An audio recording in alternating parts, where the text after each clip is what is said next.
Swami Niti Namine Namaste Saraswati Devi Gauravani Pracharine Nirvishesha Shunyavadi Paschatya Desatarine Jai Sri Krishna Chaitanya Prabhu Nityananda Shri Advaita Gadadhar Srivasadi Gaur Bhaktarvrinda Hare Krishna, Krishna Krishna, Hare Hare, Hare Rama, Rama Rama, Hare Hare, Mukam Karoti Vachalam, Pangum Gate Girim, Yat Krupa Tamaham Vande, Shri Guru Ginatarine, Hare Krishna.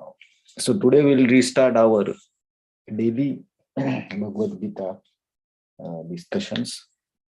So we are into the last chapter of Bhagavad Gita, 18th chapter, and it's about the renunciation.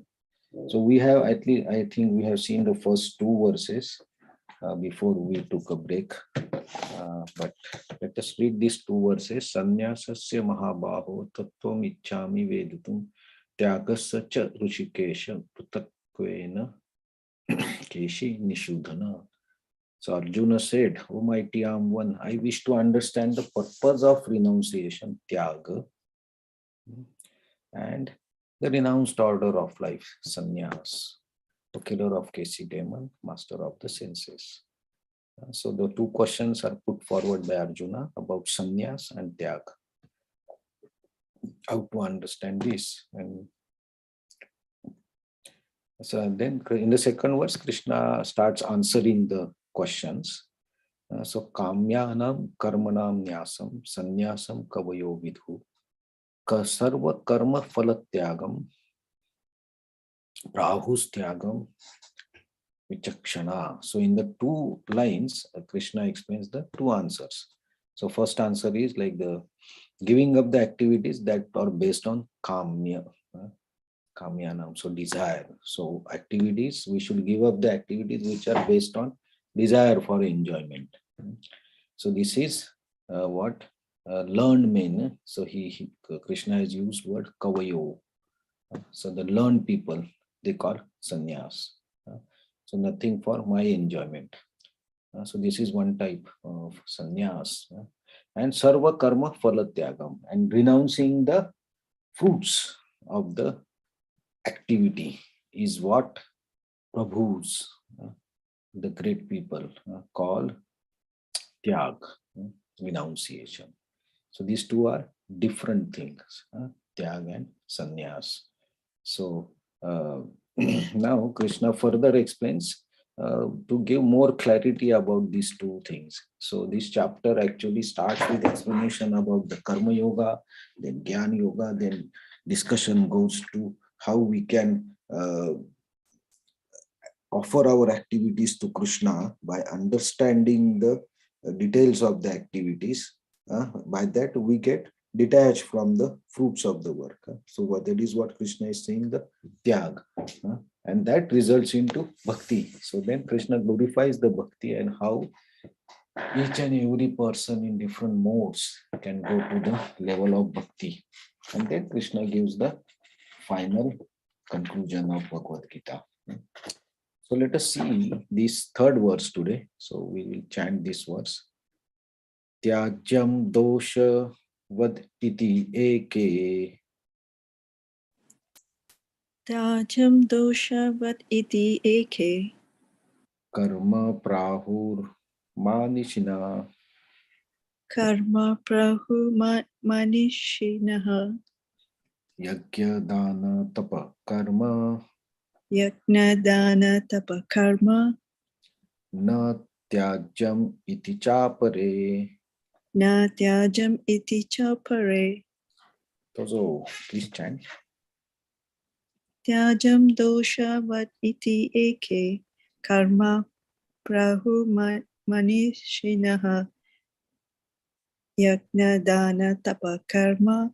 Na tyajam iti chapare.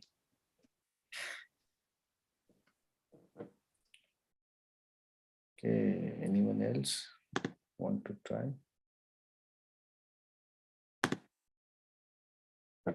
Okay, so let us see translation and purport. Some learned men declare that all kinds of fruitive activities should be given up as faulty. Yet other sages maintain that acts of sacrifice, charity, and penance should never be given up. But there are many activities in Vedic literature which are subject to contention. For instance, it is said that animal can be killed in the sacrifice, yet some maintain that animal killing is completely abominable. Although animal killing in a sacrifice is recommended in Vedic literature, the animal is not considered to be killed. The sacrifice is to give a new life to the animal. Sometimes the animal is given a new life after being killed in the sacrifice, and sometimes the animal is promoted immediately to the human form of life. But there are different opinions among sages. Some say that animal killing should always be avoided. Others say that specific sacrifice, it is good. All these different opinions of sacrificial activity are now being clarified by the Lord himself. So we can see Krishna here actually anticipates difference of opinions in the spiritual or Vedic activities also. So some will say that some means who Krishna is using the word mani shinha, so who are great logicians or great thinkers. They say that doshvat, because they are not good, they have some dosh, they have some problem in that, give up these activities which result in karma or work. But some people say, okay, you should not give up all the activities. You should do activities like jnana, yajna, tapa. So there are people like this also. So Krishna uses cha pare, the others, cha apare. So somebody thinks like this, somebody thinks like that. So there are difference of opinion is there. But Krishna, in this verse at least, is not giving any conclusion from his side. But the point that we have to understand is there will be difference of opinions. So my opinion, and if we are 7 people or 8 people here, okay, 7 people, our views, it's not compulsory that they should match always. So in ideal situation, we have a mentality or we think that on spiritual things or Vedic things, everyone should agree or everyone should be on the same page. That is a ideal situation in which everybody will agree to certain point. But it is not compulsory. Everybody will have different views. That is possible that if 6 people are there, 5 people are there, there are 5 different ways of approaching a same thing. And Krishna acknowledges this. So if you are a thinker, you will think from your angle and you will find out a particular way or particular method to approach a Vedic situation or Vedic ritual or Vedic activity. But others may not think like that. Others may take as it is, or they can hear from somebody and they will approach the same thing. So there will be different ways. And so we should not be surprised like that. Okay, these instructions are so clear, but why people don't understand? There will be people who will think like this. There is no way of, there is no doubt, or there is no way anybody can have confusion in this instruction. Why people are doing different things on the same sentence? But if you are thinking in that way, then that thinking process is your thinking process. That particular person's thinking process that everybody should very clearly understand. It is very simple. But it may not be similar situation or similar understanding for other people. So we should not expect, or we should not make it a compulsion, or we should not judge anybody on how they interpret the situation and how they approach the situation. It may be different. So it is always better not to judge other people's on their actions. Because last chapter, it was divisions of faith. So every person will have different faith. And based on the faith in mode of passion, ignorance, or sattva good, goodness, they will approach a similar situation in different ways. They will approach different gods. They will approach, the process of approaching will be different based on the, maybe the same goal they are approaching, but the ways will be different based on the modes, and based on the modes and the faith from those modes. So there are so many combinations, three modes, three types of faiths. So there can be 27, there can be 81 types of ways, 81 types of different thinking processes. So we should not be surprised. And Krishna also is telling us this, that uh, there will not be agreement between everyone at any point. There will be disagreements, and we should anticipate these disagreements. But the purpose is not to agree with each other, uh, always. The purpose should be to move forward towards the goal. So there may be disagreement, but if the goal is same, then we should go forward. So this is a concept, or this is a technique used by many motivational speakers or meditation practitioners, that the concept of let go. So whatever happened, forget it. Or in the Zen, they say, even if you find something different, or even if you come across a thing which you least expected, let it go.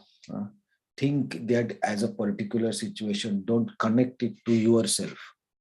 So this is also one way of looking, same thing, of looking at the situations around us, so that we don't get entangled in this. So the same concept is put forward by different speakers on different situations based on their skills and their methods, and that still motivates many people. So the concept, while Krishna has given this, that there will be differences, and everyone will not agree. But Krishna in the next few verses gives his understanding, his opinion. So that is also a point to be learned, that okay,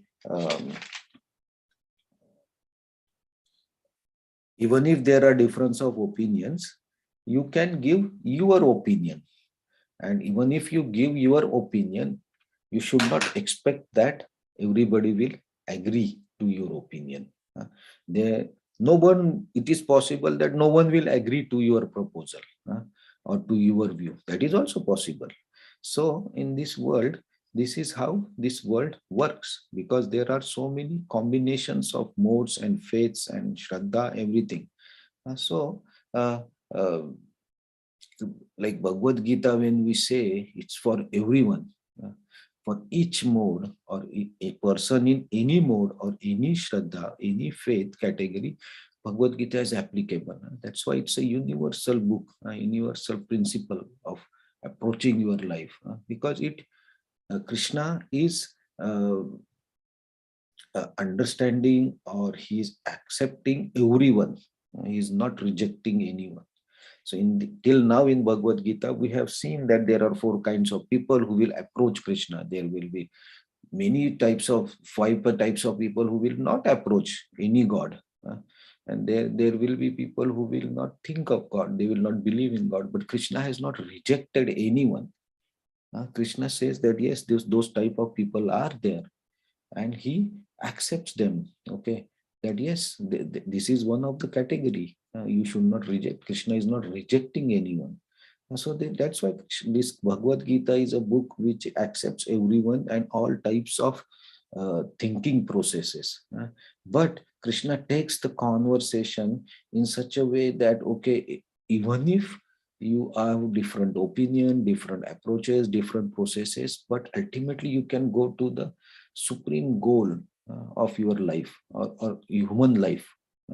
So this is what this chapter 18 does. It takes the conversation in such a way that Krishna explains how you can achieve, in spite of your differences, in spite of your difference of faiths and modes, you can go to the ultimate or the most beneficial goal for everyone.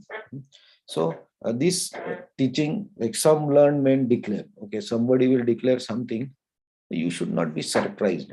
It's not only about Bhagavad Gita. I'm saying in general also, in our day-to-day life also, uh, on my behavior or on my actions, somebody may declare something. Okay, oh, he is acting because this, dash, something. So it's his view or her view that he's declaring that I am such so and so kind of person.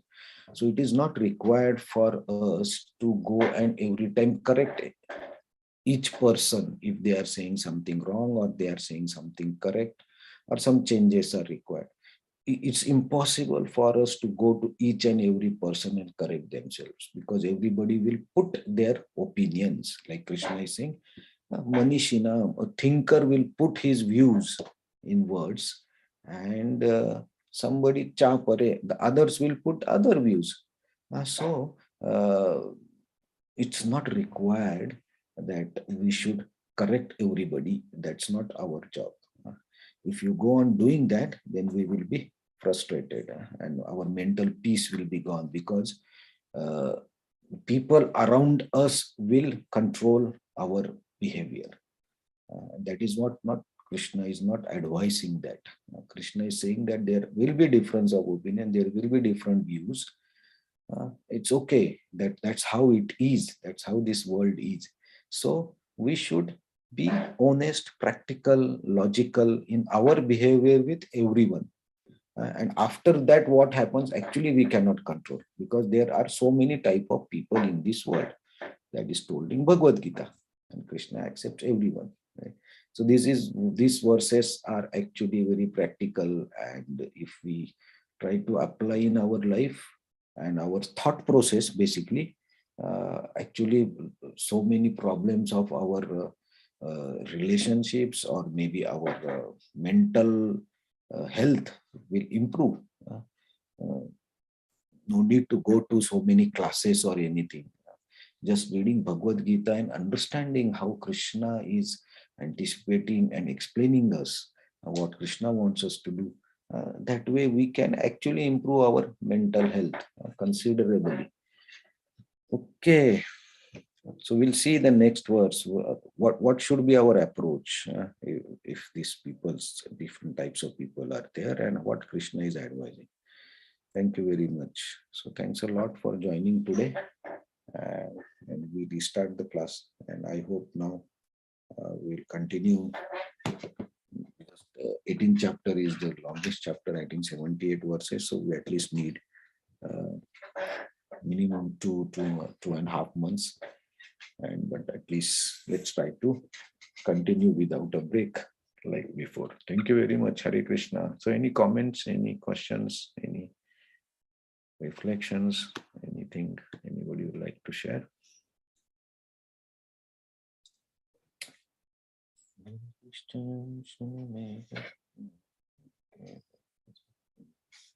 Okay, Hare Krishna. Thank you very much, and we'll see you tomorrow with the next verse. Thank you, Hare Krishna. Hare Krishna, thank you so much. Thank you so much, Hare Krishna. Thank you, Hare Krishna. Hare Krishna. Thanks a lot, Hare Krishna. Hare Krishna.